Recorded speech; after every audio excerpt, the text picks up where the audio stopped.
Belgium நாட்டைச் சேர்ந்த பெண் 32 ஆண்டுகளுக்கு பின்னர் தனது பெற்றோரை தேடி தமிழ்நாடு வந்துள்ளார். ஒரு தெய்வம் தந்த பூவே, கண்ணில் தேடல் என்ன தாயே, வாழ்வு தொடங்கும் இடம் நீதானே. கன்னத்தில் முத்தமிட்டால் படத்தில் வரும் சிறுமி தன் தாயை தேடி இலங்கை சென்றது போல ஒரு பெண் 32 ஆண்டுகளுக்கு பின் தனது இயற்பெற்றோரை தேடி தமிழ்நாடு வந்துள்ளார். பெல்ஜியம் நாட்டைச் சேர்ந்தவரான அருணா தமிழ்நாட்டை பூர்வீகமாக கொண்டவர். கடந்த 1993ஆம் ஆண்டு சென்னை அண்ணா நகரில் இயங்கிய தனியார் குழந்தைகள் காப்பகத்தில் இருந்து பெல்ஜியம் நாட்டைச் சேர்ந்த தம்பதியால் அருணா தத்தெடுக்கப்பட்டதாக தெரிகிறது.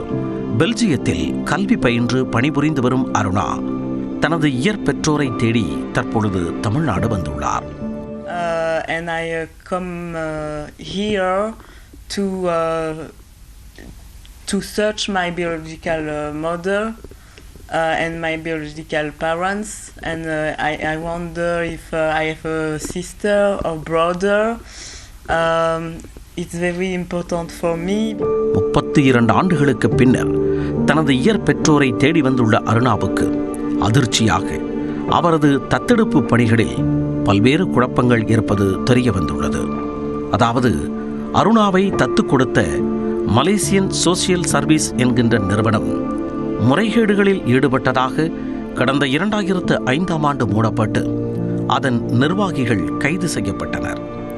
அருணா பெற்றோரால் காப்பகத்தில் விடப்பட்டாரா அல்லது கடத்தப்பட்டு பெல்ஜியம் தம்பதிக்கு தத்துக் கொடுக்கப்பட்டாரா என்ற சந்தேகம் நிலவுவதாக அவரது வழக்கறிஞர் கூறுகிறார்.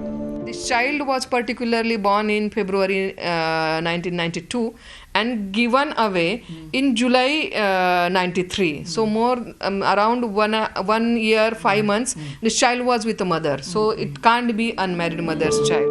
ஆவணங்களில் அருணாவின் சொந்த ஊர் மதுரையில் உள்ள பாளையம் என குறிப்பிட்டுள்ள நிலையில் அங்கு தன் இயற்பெற்றோரை தேடி நீண்ட பயணத்தை மேற்கொண்டுள்ளார் அருணா. நியூஸ் 18 தமிழ்நாடு தொலைக்காட்சி செய்திகளுக்காக ஒளிப்பதிவாளர் விவேக்குடன் செய்தியாளர் அபினேஷ்.